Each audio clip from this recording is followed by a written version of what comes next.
As you can see, another beautiful day again, absolutely gorgeous, and my final batch of battening has arrived, so I need to get that out of the way and on board as soon as possible after I finish my tea.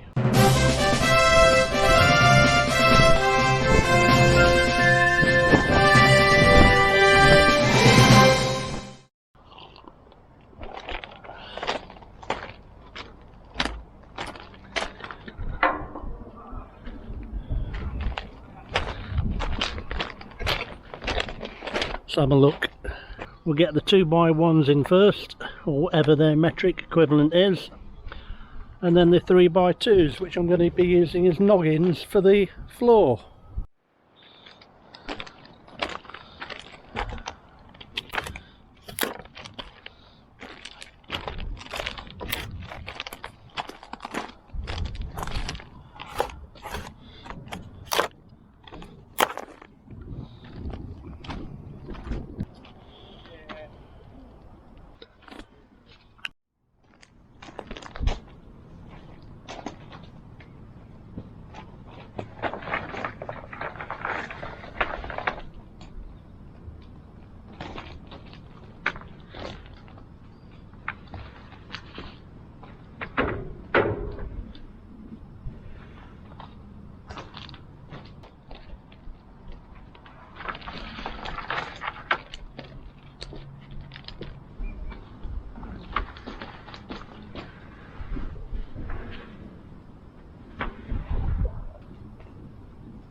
Nearly there. One more batch to do, and then we're sorted.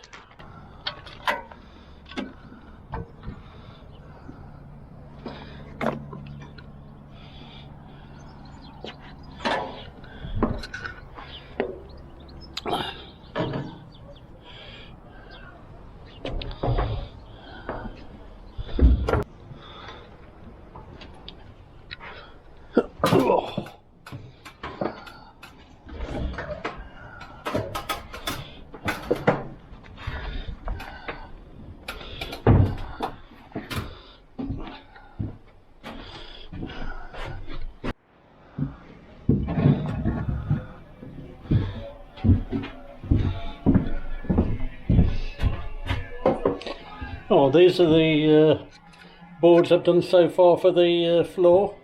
So they've all been cut and the edges have been varnished twice. So as soon as I get the noggins in, which will go between the cross-section joists which go obviously across the boat, these extra noggins, about 22 inches, will go across here all the way down the boat, and then I can actually get the floor down.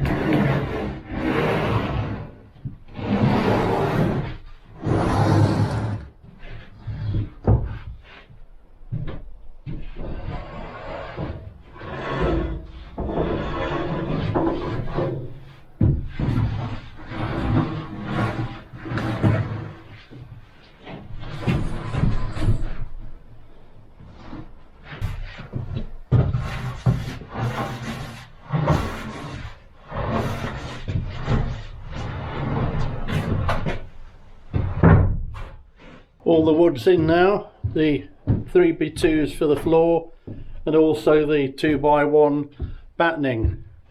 It shouldn't be too long now before I start working on the floor.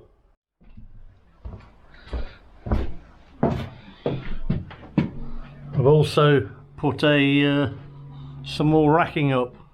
I am getting busy, although I'd rather be outside when it's weather like this.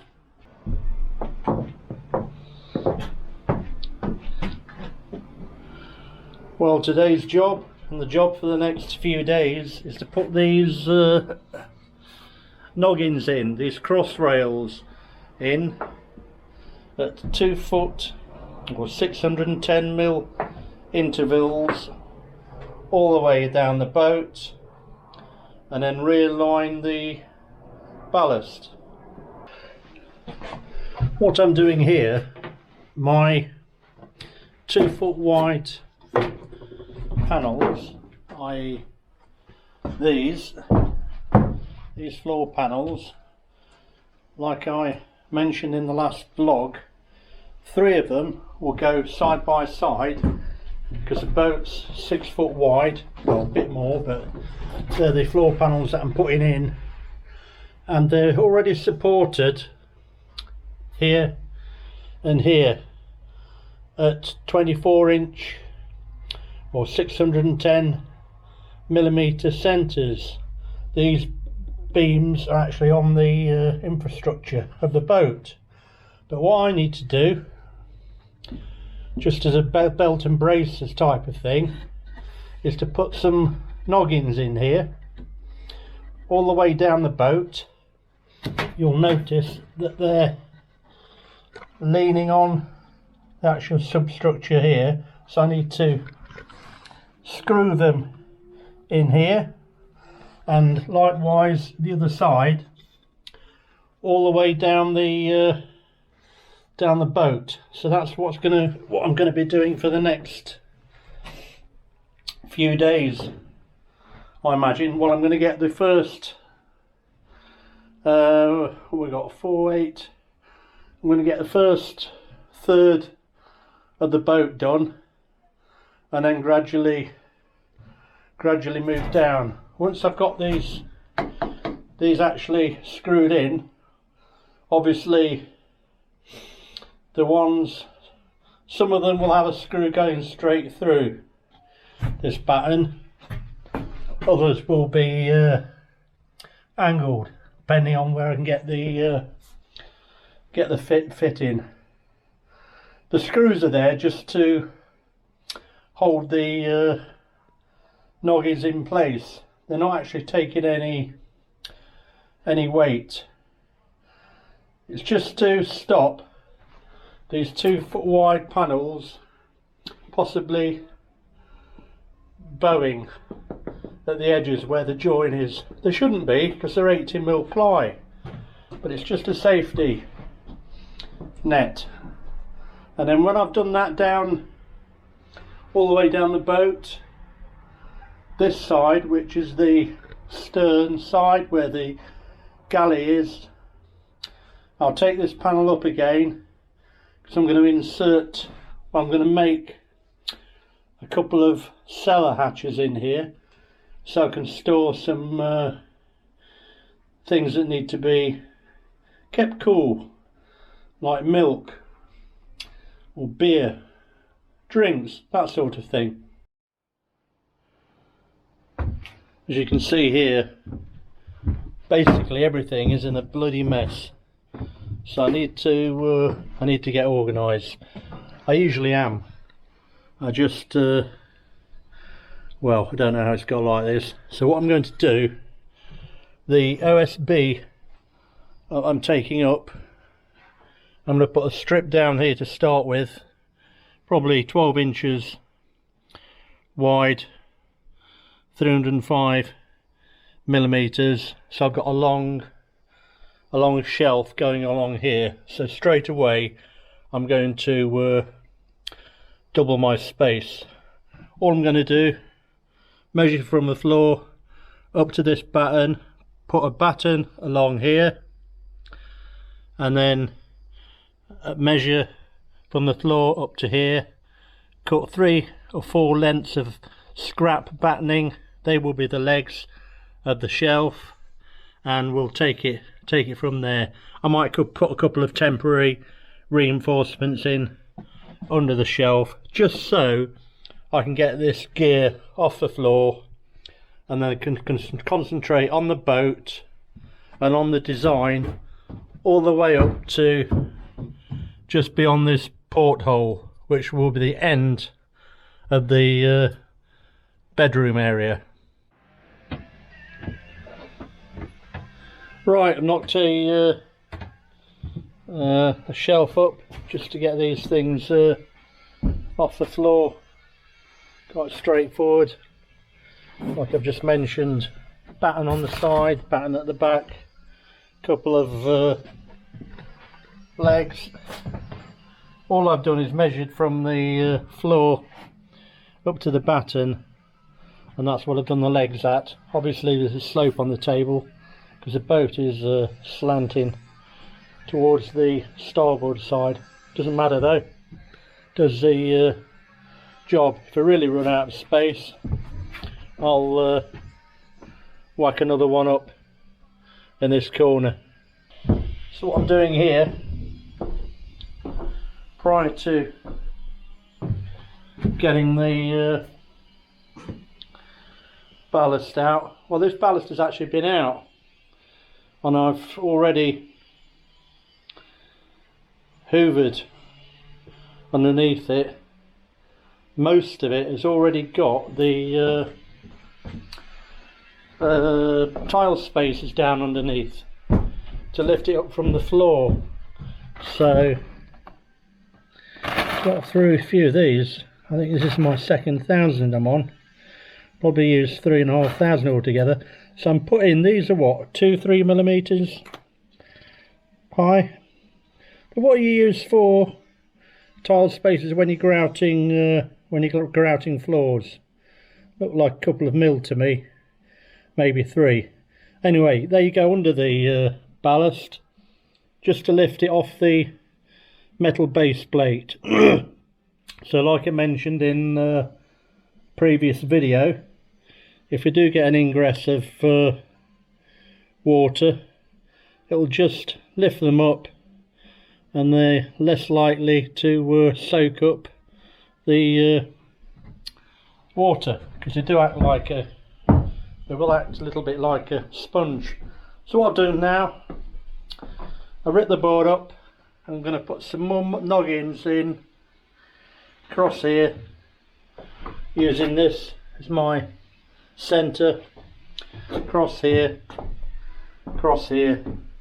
and then ditto this side and all the way down my boat. So I'm using 2x3 tannalised timber to do this, stuff they use on roofs. It's good stuff. I have let it dry out for about a week now. Some of this timber was a little bit damp. Obviously it's stored outside in the wood yard, and if I happen to get a batch that's on the top, so obviously it might be a bit wet. Right, so let me get on with this, and we'll see how we go. As you'll see, I've slightly overcut this. You can always trim a bit off. Of course, you can't put any on. You'll also notice that it's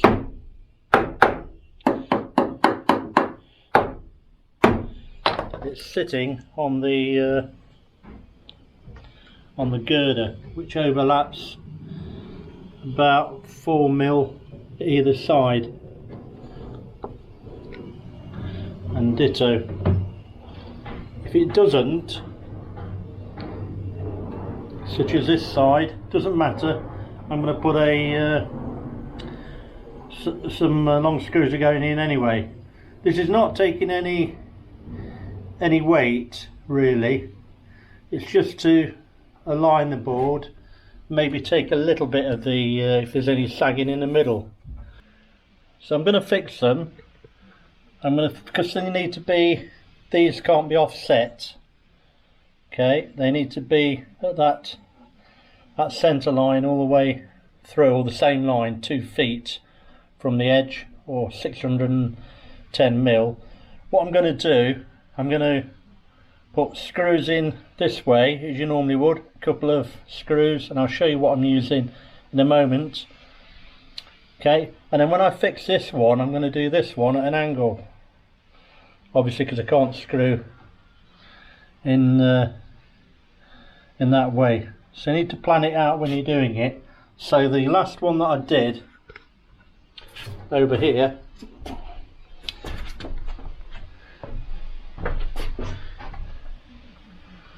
was screwed, so these will go in at an angle. This will be screwed, that will be at an angle. So what I'm trying to get away from is putting 2 lots of screws at angles on both. There's no need to, because if you're sort of 1 step ahead, you can always make sure you've got a screw in perpendicular to this beam. Screws I'm using, combination of 2-inch number 10, 2.5-inch number 10, they're for the angled screws, and then the ones that go straight in, I'm using these self drilling and tapping screws. To put them in, I'm using a standard impact driver. DeVault again. I ought to be paid by DeVault, didn't I? Keep giving them a plug, but they do make some good kit. Yeah, standard impact driver rather than a cordless screwdriver. The reason I'm using an impact driver will come evident in a minute. There is a difference between a cordless screwdriver and an impact driver. Cordless, they both have forward and reverse. Cordless screwdriver, or cordless drill should I say, you can usually have a hammer setting on them as well, so you can drill into masonry, whereas you don't on an impact driver. And also on a cordless drill you can set the torque on the barrel of the chuck. Don't know if you can see those numbers. Basically what the torque does, when you've reached as far as you want the fixing or the screw to go into the wall or the raw plug or the wood or whatever you're drilling it into, it will start to resist and then stop. That's what the torque will do. And obviously also on a cordless drill you can use it, as many people do and as I do, as a screwdriver. You could use this for what I'm doing with my noggins, nothing wrong with it, but it will take a little bit longer, because in order to do that, not only will I have to drill a hole with some of the screws that I'm using, but I'll also probably have to countersink the hole as well, depending on the hardness of the wood. Whereas what an impact driver will do, there's 3 speeds on this, forward and reverse like I've just mentioned. There's no torque as such. I usually have it on the medium speed. What happens with this, as well as it going round and round, it switches on and off so many times a second. I don't know, 50 times a second, something like that. If you look up on the spec sheet of impact drivers, it will tell you. So in doing that, it's causing a sort of vibration, a hammering motion. So you can actually not only screw your screw into the material, especially if it's just a normal single or twin threaded screw and not one of the gold screws that I showed you, which are sort of auto drilling. Not only that, but it'll actually countersink. In fact, it'll just keep going until the screw goes through the wood. So it'll automatically countersink it for you. It does make things a little bit quicker, but it is a bit noisy. The only thing you have to watch on this is when you're on a boat, or if you're drilling somewhere with metal behind it, such as my fixings on the wall.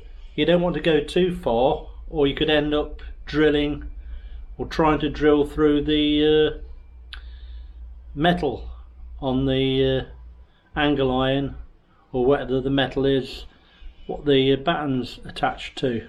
So you just have to be a bit careful.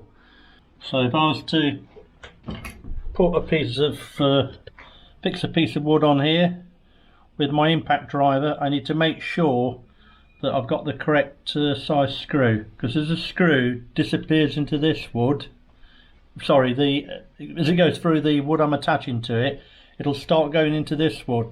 I don't want it to go too far so it hits the metal that this is fixed to.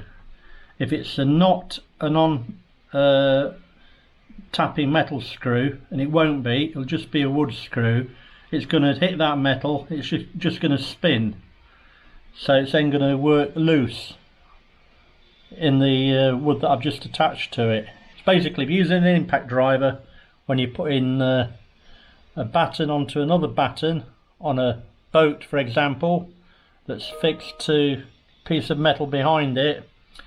Make sure you choose the right screw, allowing for maybe a bit of countersinking, but that is it.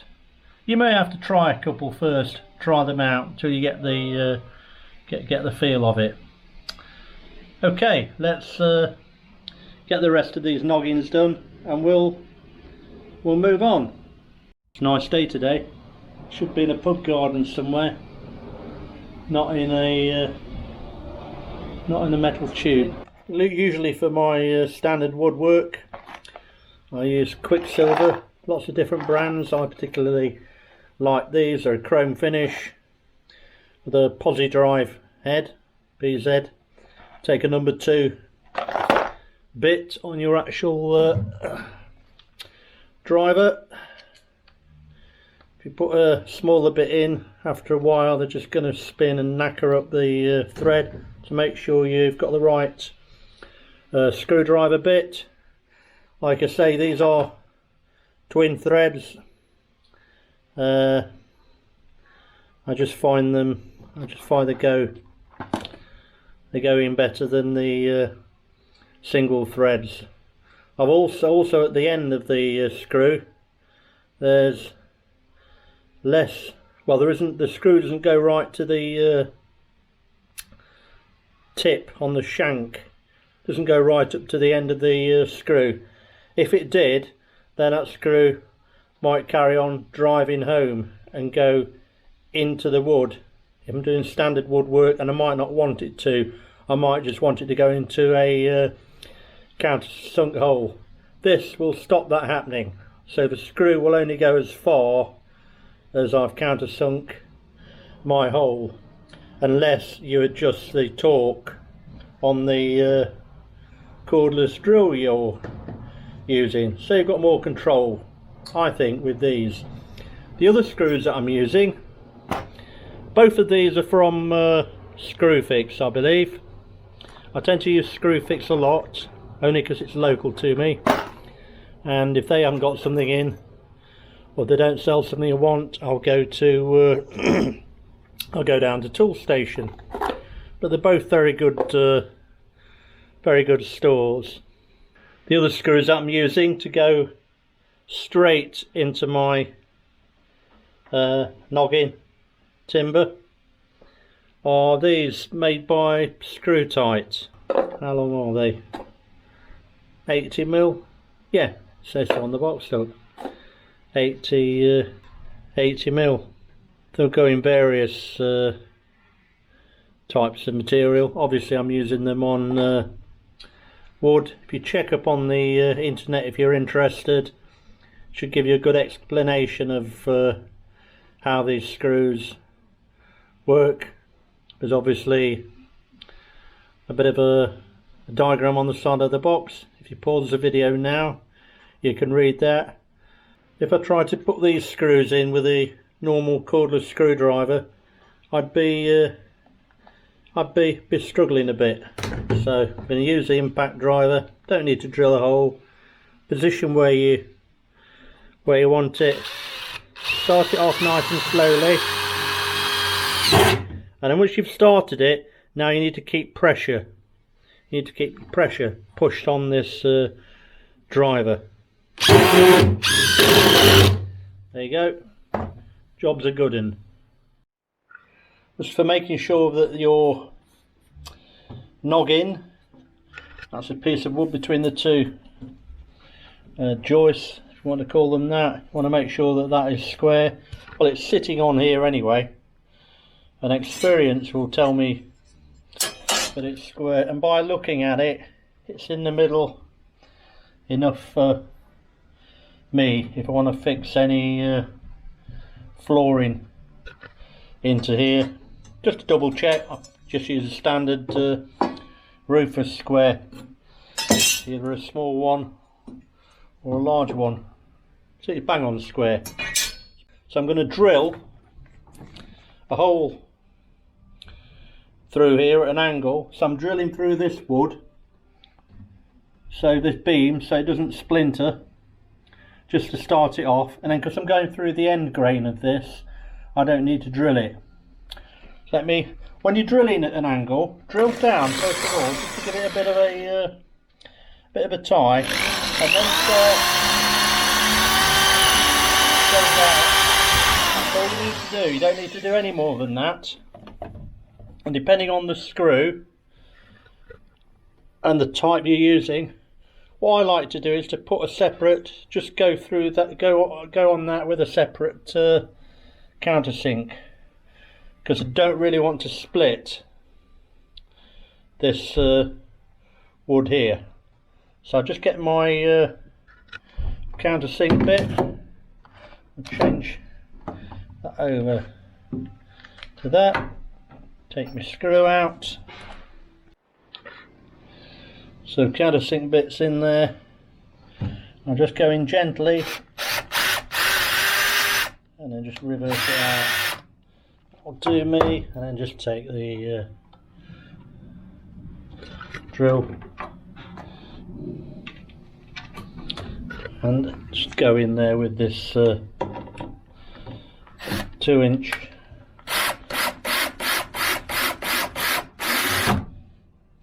job done. And I'll put another one in as well. That's not going anywhere, so I'll carry on and get the rest of these done. What I will need to do is to adjust the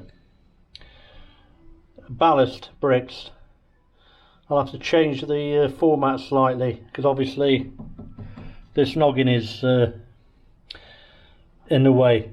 As I've been going along with the ballast, as I've been putting it down on the top row, I'm going to put some wooden wedges in, or maybe a bit of spray foam, just to stop them moving about. I mean, they're pretty tight, but if I'm out on the cut or on a windy river and the boat's rocking a bit, I don't want my ballast moving about. But I'll obviously do the final trim of that when the boat's on the water and I've got some heavy items on board, such as myself. Right, let's carry on. Well, the other thing to remember, if you haven't got, see how I've got a bit of a ledge there, but not much, and hardly any there, well, none at all there. Make sure this noggin is flush. I'll just tap it in so it's nearly home. Just get a bit of straight piece of wood and then tap it so it's nice and flush, and then the job's a good one. Well, we're getting there, but to be honest, it's too damn hot to be on the boat today.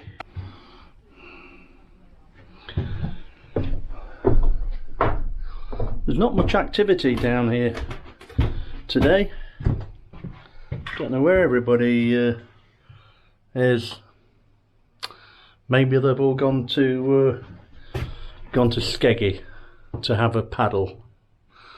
I'm gonna have a wander out to the down the River Soar in a bit. Just have a quick cup of tea. I'll have a wander down there for half an hour. Stretch my legs. I've been knelt down for the last hour or so doing these noggins. Come back, microwave a bit of food, and then get this ballast sorted out. Get these next 3 boards down, and then before I go tonight, give a final coat on these 2. Well, this panel and the panel behind here. Final coat of varnish, and then next time I come, 3 coats on each of on this side, 3 coats on the side of the other board. Rip them down, and then the flooring panels are done.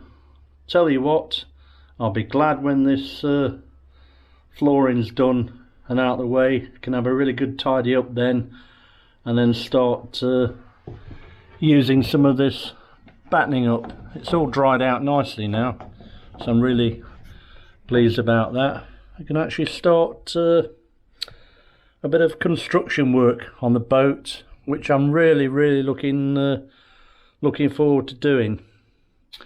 If it wasn't so hot today, I'd get a coat of zinc phosphate on the roof, but that metal is so blooming hot, I'll end up burning myself, and the paint's just going to dry far too quickly. But anyway, onward and forward. Time for a brew. Why, it always helps when you plug the kettle in, doesn't it, when you're making or attempting to make a cup of tea using electric kettle. And another little section painted with bilge paint. The bilge paint I'm actually using is made by Flag, fairly well known company. I'm using a grey, well, it's more or less a light grey, not that that really matters. So in each of these separate compartments, if you like, working all the way down the boat, they've already had a coat of thick zinc phosphate primer.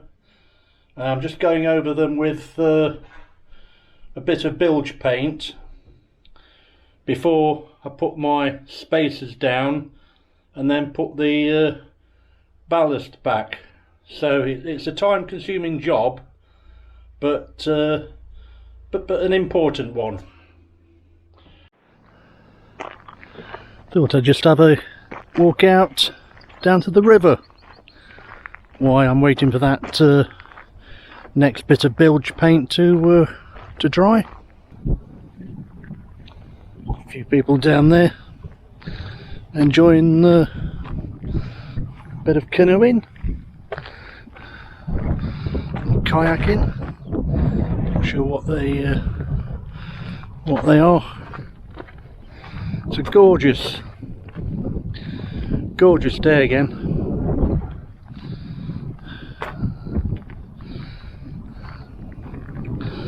In the distance there, just on the right, is the tributary to the Trent.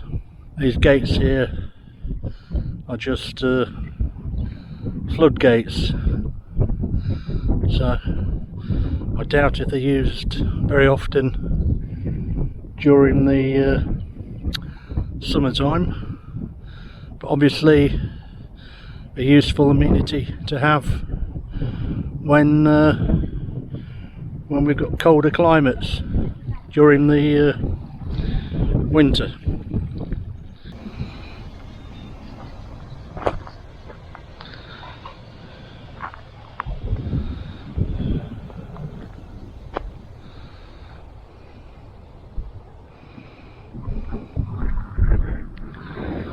It's a Radcliffe-on-Soar power station. I've heard it's going to be decommissioned in 10 to 15 years time, but we'll see.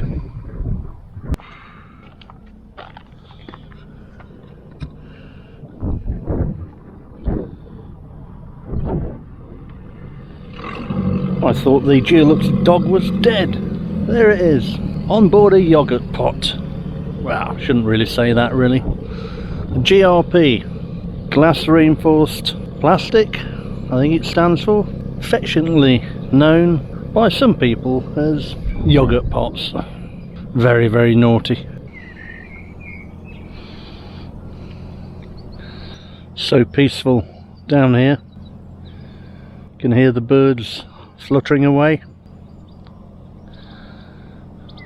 Not too far away from Nottingham, about 8 miles, maybe a mile from the A453, and only about a mile as a crow flies from the East Midlands Airport. So in more normal times there's a lot of air traffic flying, or would be flying, above my head. That's another week done down the boat, although I've not been down here every day this week because of other commitments, but I've got the floor done, well, part of it, 8, 16, 24 feet of it done. So I'm past halfway on the floor. In the next vlog I should have the hopefully have the floor done, and I would have started battening out, although next week, if the weather's not too hot, I really do want to get a coat of paint on the roof, another coat of zinc phosphate. This week it's been too bloody hot to paint anything. Well, too hot to actually kneel on the roof. It's been a scorcher. Anyway, thank you for watching. Do remember to subscribe and click the bell icon if you're enjoying my videos. Until the next time, take care. See you soon.